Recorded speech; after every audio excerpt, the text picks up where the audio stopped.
emotionality, emotional life, subjectivity are ruled by certain laws and principles, and many of them go back to narcissism. And the tools with which we can undo that narcissism and the fantasies of intersubjectivity that we live by every day were given to us by psychoanalysis. Emotional life is not just affect. It's not just contagion. It's not just virality. It's not out of control and beyond our ken. Like, there are laws and rules by which emotional life governs our intersubjective lives. One of them being, like, we're all little narcissists and we want to be pure, we want to be loved, we want to be recognized, we want to belong. That overrides a lot of rationality, even in the most rational spaces. And you can see how certain decisions are made. You and I have been, talking about this for a long time, within these very, very intense protest culture moments, that wrong decisions are made because there's a kind of group psychological fetish for certain ideas like anarchy or horizontality or spontaneity. And those ideals actually become like leader ideas. And all the cool kids are like, I want to be spontaneous, so organization is bad. And there's a high level of emotionality that goes into that, because somehow we think this leading idea, this leader, is going to sanctify us with this kind of love that we wanted from the father, that we wanted from the leader of any group. And that sanctification, like, I'm going to be loved by everyone if I'm just the most anarchist person in this room, that can actually be analyzed. That can actually be talked about.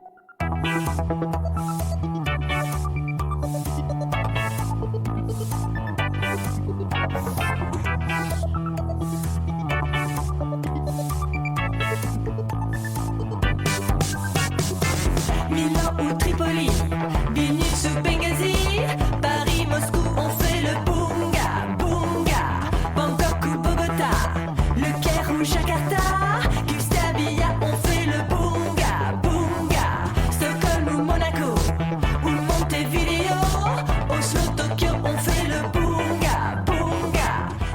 Hello everyone, welcome back to BungaCast, the global politics podcast at the end of history. I'm Alex Hochuli in São Paulo, Brazil, and today I'm here with our regular contributor, Catherine Liu, who's calling in from Orange County, California. How's it going? Good, thanks. Are you exercising your subjectivity? I always do.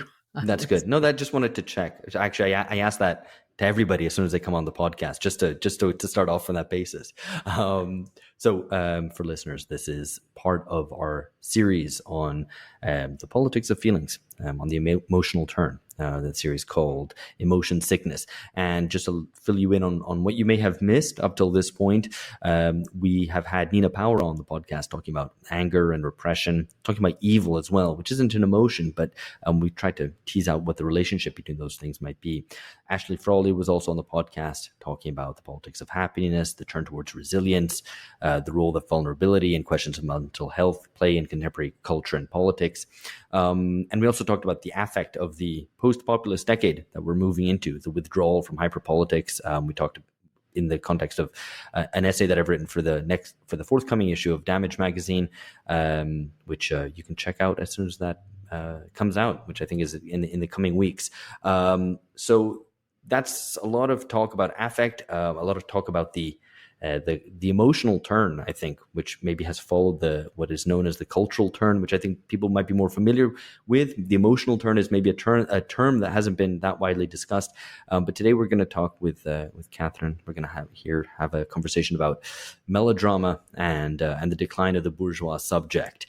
So I'm going to ask you this. I told you this, but I'm going to ask you this stupid question at the start, which is, what is the bourgeois subject and why is it a good thing and why have we lost it? Why is it a good thing? Well, politically, it's really the ground of Republican small r politics, and it really begins to be an ideal image of sovereignty, self-possession, reason when you have the bourgeois enlightenment of the 18th century, where along with scientific breakthroughs, you have political breakthroughs with regard to what the subject is capable of and how all subjects are capable of reason. It's a real breakthrough in terms of just the notion of equality, because under feudalism, that is not, they're just superior beings in the world. And then there are inferior beings, and the inferior beings are peasants, and their labor is manual, is to be exploited by the lords and ladies across most cultures. This kind of exploitation is very raw, it's very immediate.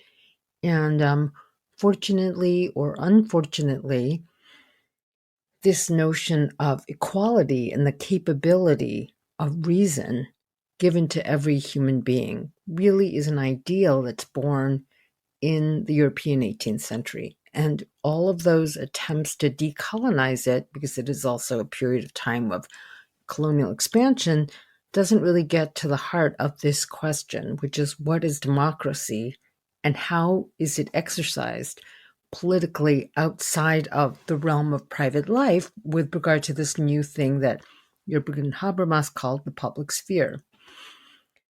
The public sphere is really distinguished from what comes before it in terms of a social space where people can argue with each other, can reason with each other. That social space under feudalism or the monarchy is called the court. And there's this brilliant book by Norbert Elias called The Court Society, which is very much about the European feudal court where everything is meant to please the monarch. And so you have this way of self-presentation that is based on self-control and self-discipline. And it's, the feudal aristocracy that have to sort of deal with this person who is superior to everyone, the king or the monarch, and this religious cadre of clergy, which ruled the text, if you like, and the translation of the spiritual into governance. And when you govern under feudalism, it's a pyramidal shape. The king is given, sort of directives from the divinity, and the courtiers help him rule. And I think the important thing about the bourgeois subject is it emerges at a time of the great revolutions, because if everyone is capable of reason, and we keep expanding that to women, to people who have been colonized by the Europeans, then the realm of liberal democracy is based upon this new space where people can argue and persuade each other of the correctness or the incorrectness of their views, of the views of others. Scientific accomplishments can be built upon each other because you present yourself using your capacity to replicate the scientific methodology with regard to other scientists. I mean, this is a period before, like in the 18th century, you have like these gentlemen scholars or, these the owners of the means of production, right? Merchants and capitalists who are in the coffee houses of England, and they're exercising their ability to argue with each other to reach the best conclusions about, what insurance of their boats or the rule of the land. And this was like actually a very new thing. And the notion of emotions was very restricted in this kind of bourgeois public sphere. On the other flip side of this, you have the rise of the bourgeois novel and the genre of melodrama, which is neither tragedy nor comedy, but a sphere in which great emotions are replicated in narrative structures like the great English novels Pamela and Clarissa.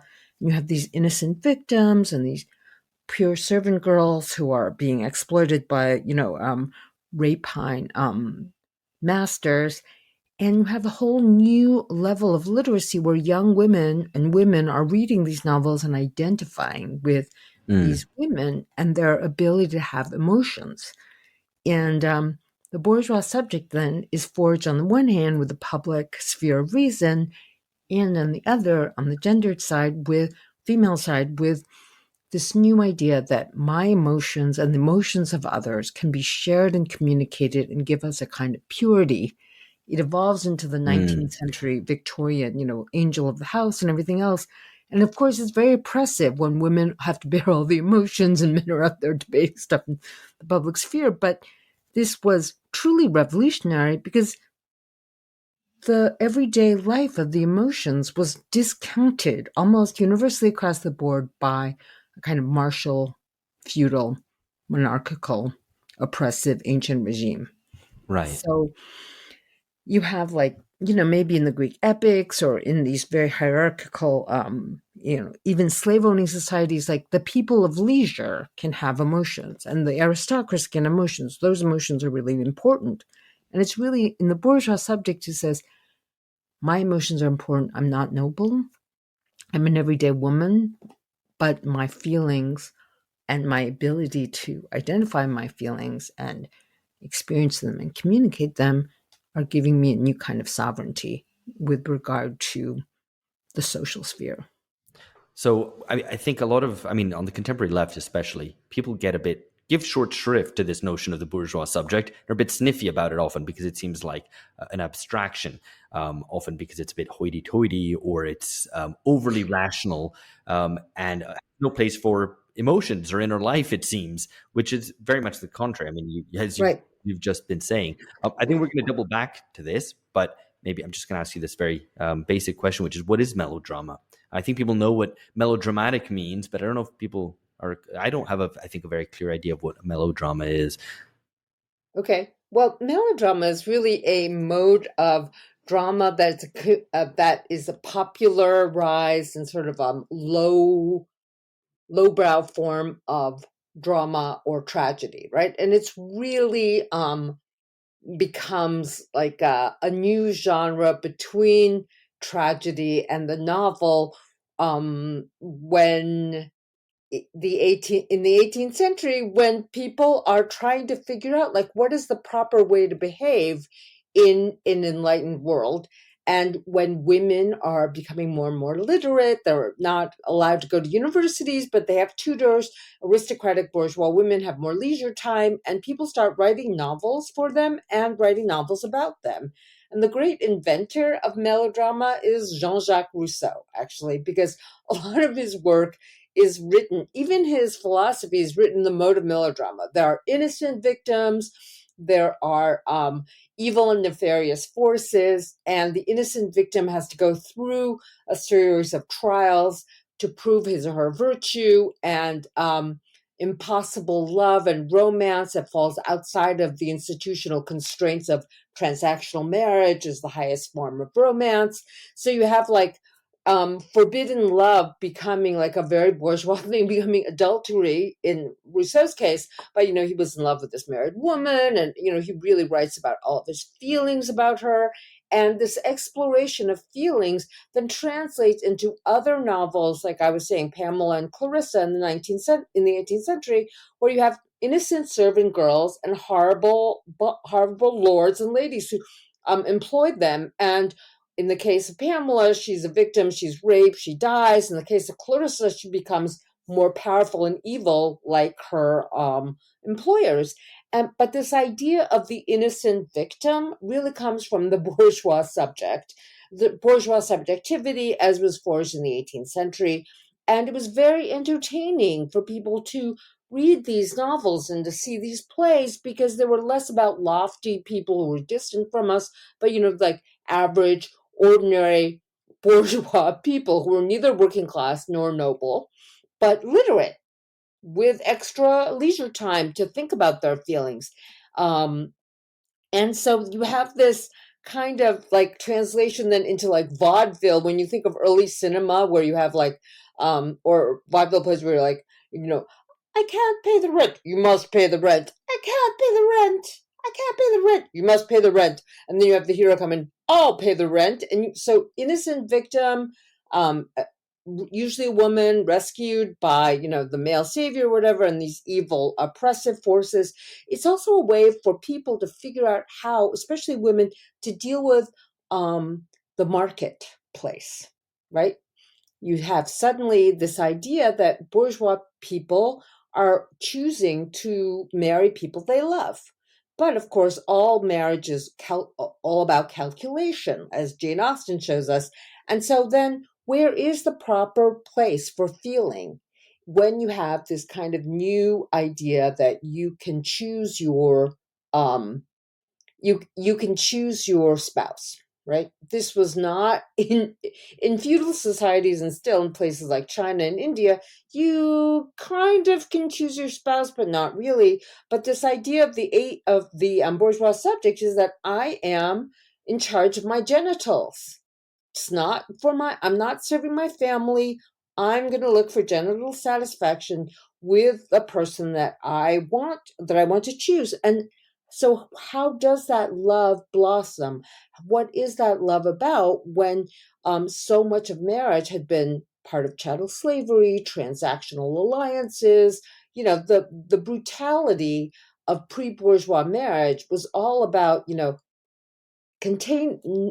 disposing of feelings, working for sort of exogamous alliance and bringing property into your family or taking property into someone else's family. And suddenly you have all these dramas and all these stories about like who I love, who I shouldn't love, who I'm in love with, who I can love. And that's another part of the melodramatic world that then becomes, in sort of, everyone looks down on it because it's a women's genre too. Rousseau was maybe one of its primary authors, but it really becomes a space of like female identification. And then when you have in Hollywood, the great melodramas of the 1930s and 40s are all about mothers and sacrifice. They are incredible films. Many of them very, very critical of the social system, like Douglas Sirk's films of the 1950s, but it's really about like exploring family life. The sphere of action in melodrama is all about the family, right? And about how I feel about my family and how I feel about my lover. Now, no one on the left. So Sorry. these are all, like it's all in the private sphere, effectively. It's within the home. But are these the victims and villains? Are they representative of social values or social ideas or forces? So, you could say like the mean landlord, or the guy your boss wants to rape you because you're so attractive and you're this little servant girl. They represent some kind of like property power, male power, patriarchal power. Most melodrama is not considered very progressive because the social forces are really evil, and many of the women die. They're victimized, and we sort of worship them, or else the resolution is found also in emotionality. Like, I accept my sacrifice. Stella Dallas, one of the great maternal melodramas of 1930s, is about every time I watch it, I cry. And that's about the melodramatic narrative is about making you cry. Stella Dallas is a working class gal, very unclassy, played by Barbara Stanwyck, marries a rich guy who falls in love with her. They have a daughter, but he divorces her because she's too unclassy, too working class, and her daughter's like beautiful and sort of virtuous, and she decides to be adopted by the stepmother and the rich father. And they don't even invite Stella to the wedding. She looks at the wedding outside, the society wedding, like everyone else, and she cries because this is her sacrifice to her daughter's future. So there's no question about like class society, is that right or wrong?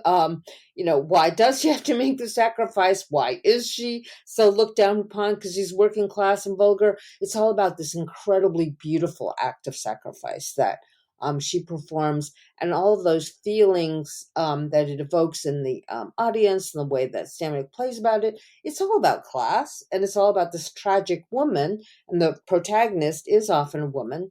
So it's a really important way in which popular culture and the movies found a female audience. Okay. So, I mean, I guess that to a certain extent brings women into the public sphere or represents them publicly. What would be contemporary examples of melodrama? I mean, staying within the realm of, of fiction, I guess. A lot of melodramas played out in like the popularity of global soaps, Turkish soap operas, the South Korean soap operas. I don't watch them because I don't have enough time, but I'm sure I could get totally absorbed by them. Even like the prestige TV, like HBO, Netflix streaming stories, a lot of them have melodramatic elements. The close-up of the woman. Recently, I'm watching Three Body Problem, and the only way that the adaptation can try to tell this very abstract science fiction story is actually also having like individualized feelings. So when you have these close-ups of like scientists having feelings, and the feelings are very important, they're melodramatic moments. Right. And I mean, if emotion, I mean, kind of one of the premises of this series, I guess, is that there is more the role that emotion has an increasing role in contemporary capitalism and the management of emotions, the publicness of emotions, the demonstration of, crying, for example, in public and things like that. But at the same time, if the bourgeois subject is something that is meant to be eroded, dying, perhaps dead, then how do we square that? Okay, that's a really That's good maybe too question. big a question, but No, that's a really good question. So this whole idea of like the fullness of bourgeois life that's evolved from 18th to 19th centuries is that, I am, as a bourgeois subject, I am aware of my emotions as a woman. I feel for others. I am part of a world where the emotions become like um, um, intersubjective milestones or guideposts. And I read, I play music. I have romantic literature, romantic music makes me feel all these things. These are fantastic. And now we have this sense of um, um, emotional capacity. I think in the 21st century is more and more narrow, and that band of like widening emotions and sort of anti-patriarchal or rational emotions that would give us a wider sphere of emotions, where listening to music or listening to you talk gives me a wide, extensive, complex, nuanced set of emotions, is more and more narrow because of this ideology that's really comes from America. We talked about this with the wellness myth, that this kind of hyper subjectivization also narrows the band of accepted emotions, because we're all about creating this metastatic like level of non-anxiety. So any anxiety that veers off the sort of metastatic norm is something that I need to control. So if you make me uncomfortable, I'm like, Alex, I feel uncomfortable, and I need to go back to metastatic zero. I'm very, very aware of my emotions because I'm like a hyper-subjective bourgeois, post-bourgeois person. But anything that makes me uncomfortable is identified as aberrational and needs to be controlled, whether by yoga, deep breathing, drugs. Anxiety, which is crippling and can be crippling, is this new form of emotionality that's been pathologized. And so there's a much more pathological attitude towards like self-surveillance, especially among young people. I hate to say this, but so we've moved away from either the rational, I have no emotions, sort of subject of political reason, and the melodramatic, I'm all emotions, and that gives me a kind of authenticity, to this kind of highly like metastatic, controlled, terrified, phobic, emotional. There's a kind of phobia about emotions that leaves like a very narrow band of acceptable emotionality, especially in social situations. And so with that metastatic band, like the only thing that seems to move this kind of metastatic norm is outrage or anxiety. Right. Yeah, because I mean, I was thinking of an example, and also prompted by something that you had suggested that I read, which was Eva Illouz's book on Oprah Winfrey. I'm familiar with Illouz's work, but I hadn't read that one. And that makes the point about the role of kind of crying, the role of kind of the performance of suffering on that show and the way that Oprah mobilized that and created this kind of whole fiction around that. That was a narrative that was put forward by her show consistently, and she's an important enough figure, at least in American life, that it's worth really dwelling on that. So it would seem that emotionalism is greater than ever, right? It's very present because people are crying on TV in a way they didn't. They're opening up, right? Like you're encouraged to open up all the time, even at work in places which were previously places which you try to clamp things down. So I think I'm trying to probe at something which might seem like a contradiction, which is like between what you've been describing, which I think is identifiable, right? Particularly this kind of Gen Z affect of kind of like mumble rap and everything being a little bit kind of somehow anxious and muted in color, like emotionally painting with a more limited palette, if you want to put it that way, right? It's all kind of grays and whatnot. And then at the same time, this kind of display of like suffering and emotionalism on TV. And how do you square those two things? The sort of the television culture that Winfrey pioneered really has this like very amazing media history, right? She sort of displaces Phil Donahue in the 1980s at a time when Reagan and Thatcher are coming into power in the Anglo-American world, and you have these you have a return of conservatism on the one hand, and then you have Winfrey, who's still preaching the pull yourself up by your bootstraps ethos, but she is expanding an audience of women, daytime television watchers, who can experience all these emotions together. And one of the things that Illouz says about Winfrey's, sort of mediatic power is that she brings this kind of like Protestant prophecy, the preacher's emotionality to television itself. And that is, seen by elites, by educated, credentialed professionals, and as that's denigrated. But it's got like hundreds of millions of people who are affected by it at the same time. And I would say, like, in a way, Gen Z is maybe the children of mothers who've been watching this stuff. They're the next generation. And so they've accepted this kind of highly reified public emotionality that was part of like late 20th century television in the Anglo-American world.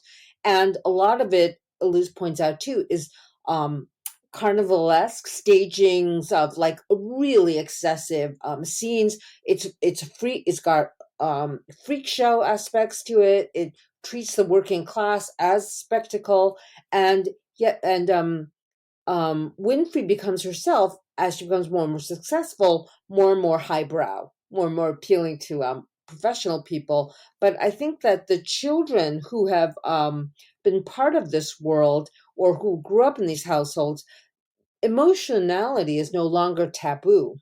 It's actually intersubjectivity that is so difficult, and social life that is so difficult. So the mutedness, I think, and what we're talking about with the new generation is, and the generation we on social media, is a lot of what they want from social interaction is just affirmation.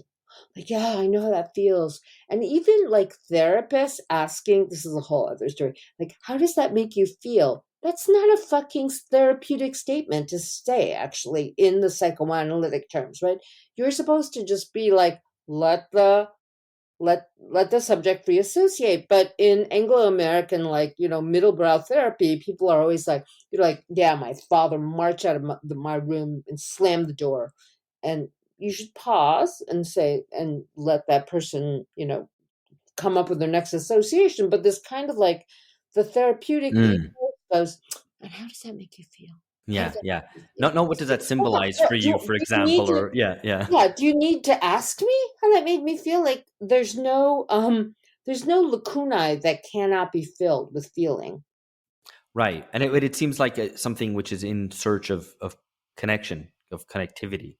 Right. And I think like a lot of the public crying as well, I think, is also in pursuit of some connection. Yeah. the public crying. Yes. Hi there, friends. This is the end of a sample from an episode available only to subscribers at patreon.com/bungacast. For $7 a month, subscribers get at least 4 original exclusive episodes a month, featuring Alex, George, and Phil, as well as our regular contributors, Alex Gurovich, Amberly Frost, Catherine Liu, and Lee Phillips.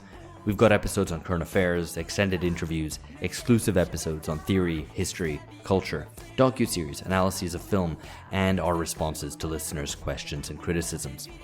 And for $12 a month, you also get access to the very special BungaCast Reading Club, where we present the key books and essays necessary for understanding the world today, how we got here, and where we might be going.